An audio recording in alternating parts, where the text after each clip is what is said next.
হায়রে আমার নবী মুস্তাফা বাবা ইহুদির সামনে গিয়ে দাঁড়িয়ে গেছে।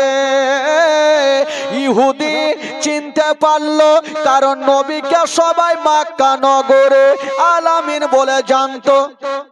আমার নবী পাক বাবা গো একদিন বাড়ি ঢুকছেন, তার আগে কার বাড়ি যাচ্ছেন জানেন? ভাবছেন আমি ফাতেমা তু জাহরার বাড়ি যাব, আমার বেটির বাড়ি যাব। মা একটু ধ্যান দেন,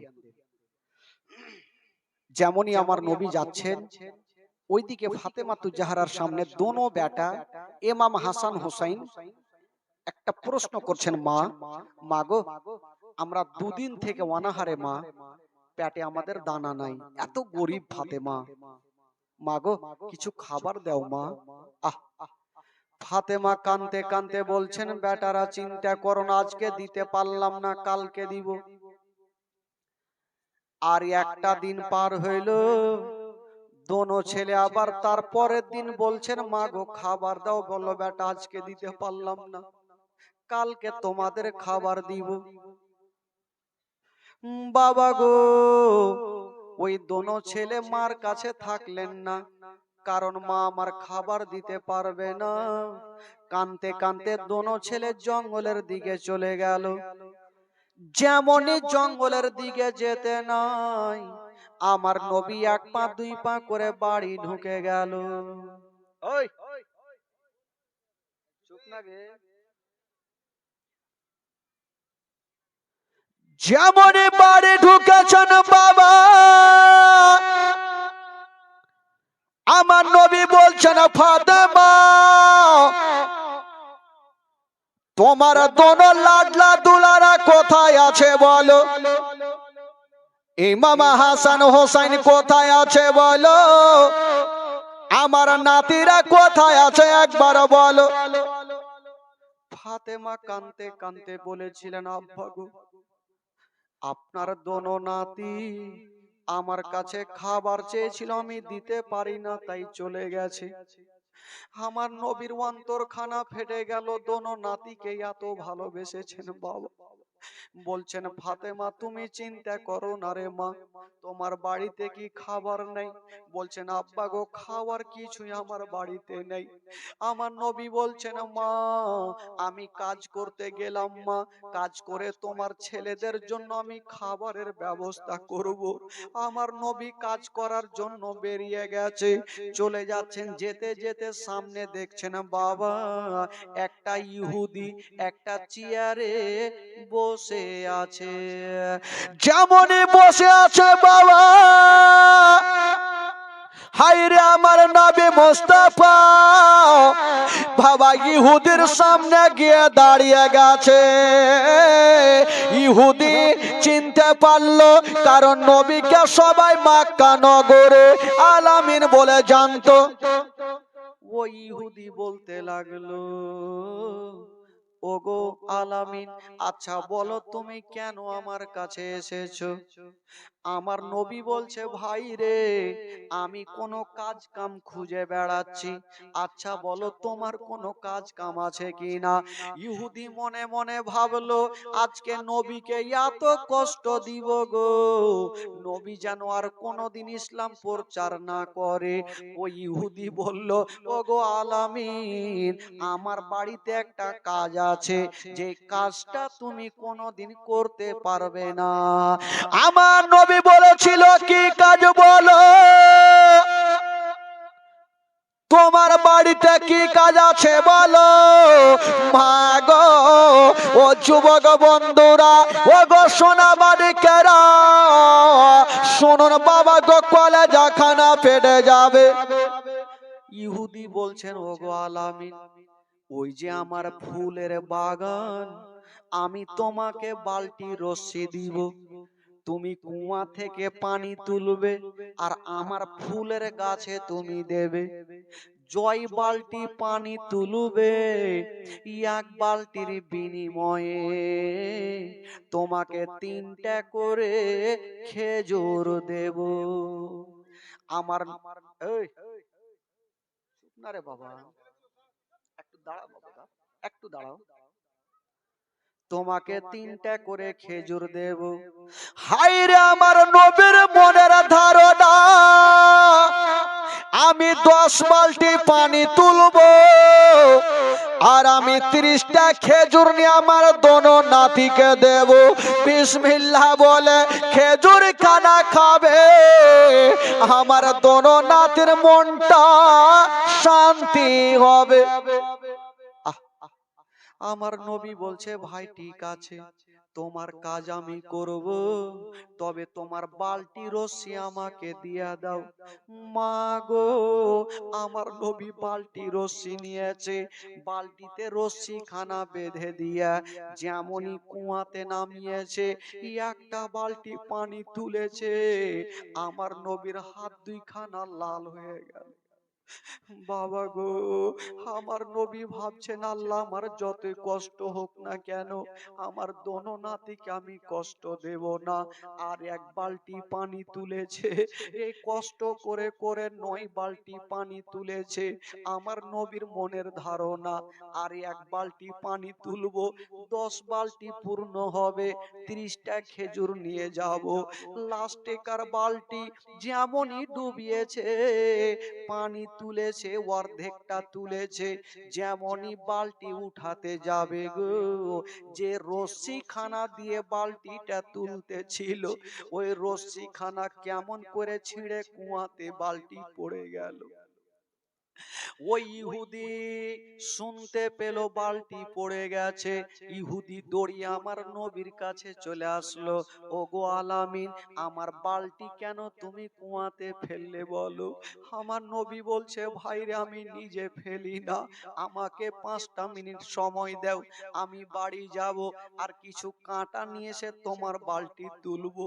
ইহুদির মুখের কথা, নবীর মুখের কথা মুখে থাকলো, ইহুদি দেরি করলো না, হাতটা তুলে আমার নবীর গালে ঠাই করে একটা চড় মেরে দিল।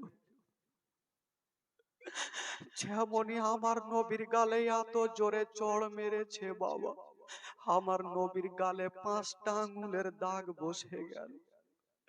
আমার নবীর চোখ দিয়া পানি, এত জোরে মেরেছে। ভাইরা, যদি আমার গালে কেউ মারেন, আমি নিজের হাতখানা আমার গালে দিয়ে দেব, ব্যথা হচ্ছে বলে। কিন্তু নবী কি করেছিলেন, যখনই নবীর গালে ইহুদি তামাচা মেরেছে, নবী নিজের গালে হাত দিলেন না, ইহুদির হাতখানা ধরে বলছে, ভাইরে তুমি আমার গালে এত জোরে মেরেছো, তোমার হাতে কি ব্যথা হয়েছে? তোমার হাতে কি ব্যথা হয়েছে বলো? ইহুদি চিন্তা করছে, জানি না এই লোকটা নিজের গালে হাত না দিয়ে আমার হাতখানা সাহালিয়ে দিচ্ছে কেন।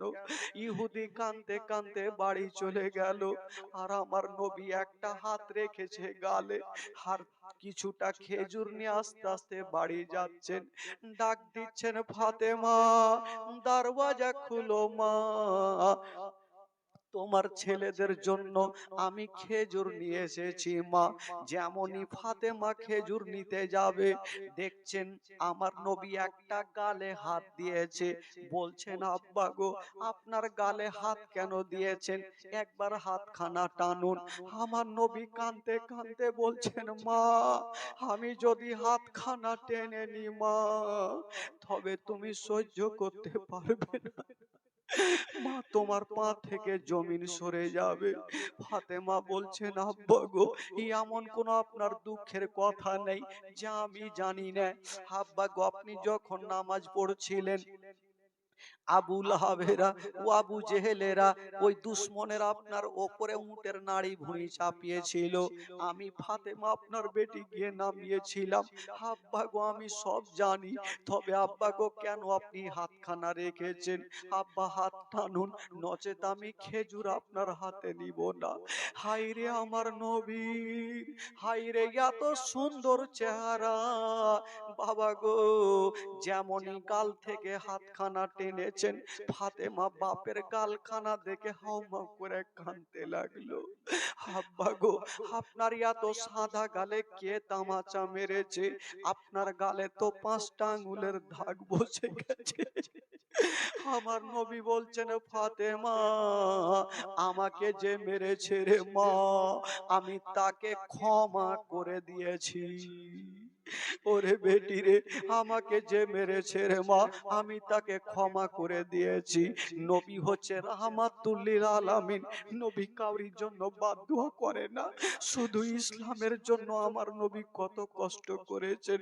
হাইরে নবী নন্দিনী ফাতেমা, বাবা গো দাঁড়িয়ে দাঁড়িয়ে বাপের গালখানা সাহালাচ্ছে, আর ফাতেমার চোখ দিয়ে যেন ঝরঝর করে পানি ঝরছে। দোনো নাতি চলে আসলো, নানা গো, নানা আপনার গালে তামাচা কে মেরেছে, নানা, নানা গো আপনার গালে তামাচা কে মেরেছে।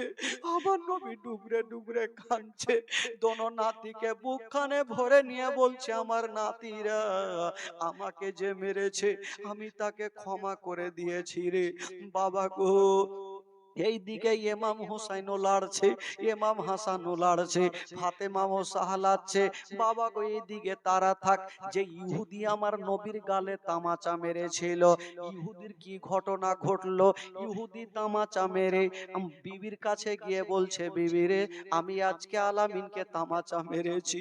বিবি বলছে, স্বামী গো, আপনি যেই লোকটাকে আজকে মেরেছেন ওই লোকটা সাধারণ নয়, যেই লোকটাকে মেরেছেন ওটাই হচ্ছে রাহমাতুল লিল আলামিন, ওটাই হলো শেষ জামানার নবী।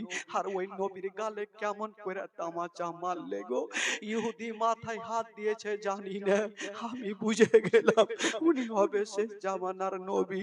ইহুদি বলল, বিবি রে, আমি অন্যায় করে দিয়েছি, আমি কোনো মডলের কাছে বিচার নিয়ে যাব না, কোনো কাউরি কাছে যাব না। ইহুদি ঘর থেকে একখানা হাসুয়া বার করেছে, বিবি রে, আমার বিচার আমি নিজেই করব। ওই ইহুদি হাসুয়া বার করে, বাবা যেই হাত দিয়ে আমার নবীর গালে তামাচা মেরেছিল, ওই ইহুদি নিজের হাতে নিজের হাতখানা কেটে ফেললো। বাবা গো, হাতখানা কেটে নিয়েছে, হাতখানা হাতে কাটা হাত নিয়ে বলল, বিবি রে, আমাকে নবীর কাছে নিয়ে চলো, আমি নবীর দরবারে গিয়ে একটু ক্ষমা চাইবো, কারণ নবীর দরবারে ক্ষমা চাইবো। বিবি সাহেবা সঙ্গে সঙ্গে নিয়ে গেল স্বামীকে। বাবা গো, ইহুদি যাওয়ার পরে বলছেন, ইয়া রাসূলুল্লাহ, ইয়া হাবিবাল্লাহ, নবী গো আমাকে ক্ষমা করে দেন। তবে ইয়া রাসূলুল্লাহ, আমি আপনার হাত আপনার গালে তামাচা মেরেছিলাম, নবী গো আমার কষ্ট আমি সহ্য করে নিয়েছি, আমার হাতখানা আমি কেটে ফেলেছি। বলল, ইয়া রাসূলুল্লাহ, আপনি দেরি করবেন না, আপনার মধুমাখা শরীফ কলমা শরীফ আমাকে পড়িয়ে দেন। বাবা গো, ইহুদি নবীর কলেমা পড়ে নিয়েছে সঙ্গে সঙ্গে। আর নবী আমার বলছে, একটু কাছে আসো। যেমনই কাছে আসিল, আমার নবী নিজের থুথু মোবারকা নিয়া ইহুদির কাটা হাতে লাগালো। যেমনই কাটা হাতে লাগালো, সঙ্গে সঙ্গে ইহুদির কাটা হাত ভালো হইল। ইহুদির কাটা হাত ভালো হয়ে গেল। বেরাদার বন্ধুরা, এই করে করে আমার নবী কত কষ্ট করেছেন। আমার নবী যত কষ্ট করেছেন বাবা, তত ইসলাম আগে বেড়ে গিয়েছেন। ও যুবক বন্ধুরা, ও ভাইরা, বাবারা, যখন ইহুদি কালেমা পড়ে মুসলমান হইল, এই কথাটা আবু জেহেলের কানে পৌঁছে গেল। আবু জেহেল ভাবলো, যদি ভাতিজাকে একাই পাই তবে জিন্দা রাখবো না। বাবা গো, সুযোগ পেয়ে গেল। একদিন আমার দয়ার নবী মুস্তাফা পাহাড়ের উপরে 2 রাকাত নামাজ আদায় করছিলেন। আবু জেহেল ওই রাস্তা ধরে যেতে যেতে আমার নবীকে দেখে ফেললেন। আবু জেহেল চিন্তা করলো, আজকে নবীকে পাথর মেরে দিব, এত জোরে পাথর মারবো নবী আর জিন্দা থাকবে না। বাবা গো, ওই একখানা শক্ত পাথর নিয়ে যেমনই চালাতে যাবে, আবু জেহেল চিন্তা করছে, নবী তো কোনো দোষ করেনি, কেন নবীকে পাথর মারব?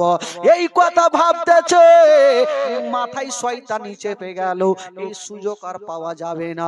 বাবা গো, ওই শক্ত পাথরখানা আমার নবীকে নিশানা করে এত জোরে চালিয়ে দিয়েছে বাবা, ওই পাথরখানা গিয়ে লাগবি তো লাগ, আমার নবীর হাতে লাগলো না, পায়ে লাগলো না। বাবা গো, ওই পাথরখানা গিয়া আমার নবীর কপালে লেগে গেল। যেমনই কপালে লেগে গেছে, বাবা গো, কপাল ফেটে গিয়ে যেন রক্তাক্ত শুরু হয়ে গেল। কপাল ফেটে গিয়ে রক্তাক্ত শুরু হয়ে গেল। নবী আমার মা বলে যেন জমিনে পড়ে গেছে। যেমনই মা বলে পড়ে গেছে, মার কথা স্মরণ হয়ে গেল।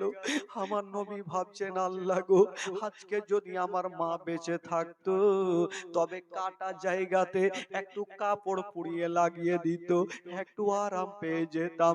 আমার আব্বা যদি থাকতো, আমার আব্বা আমাকে ডক্টরের বাড়ি যেত, একটু আরাম পেয়ে যেতাম। বাবা গো, আমার নবী বলছেন, আল্লাহ আমি বাড়ি যাব না।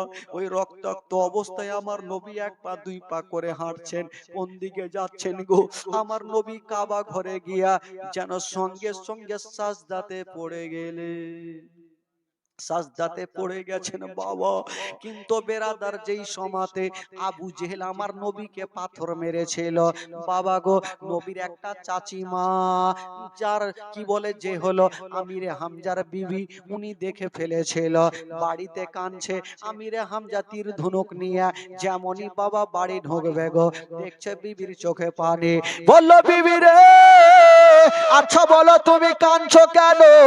বলল, স্বামী গো, আমাকে কেউ অন্যায় করেনি, কেউ আমাকে কষ্ট দেয়নি, কারণ আমার ভাতিজাকে, যাকে মক্কা নগরে সবাই আলামিন বলে জানে, যিনি হলো শেষ জামানার নবী, আমরাও জানি, ওই নবীকে এত আবু জেহেল পাথর মেরেছে, নবীর কপাল ফাটিয়ে দিয়েছে, মাথা ফাটিয়ে দিয়েছে। তার এতটা চাচা থাকতে বদলা নিতে পারলো না।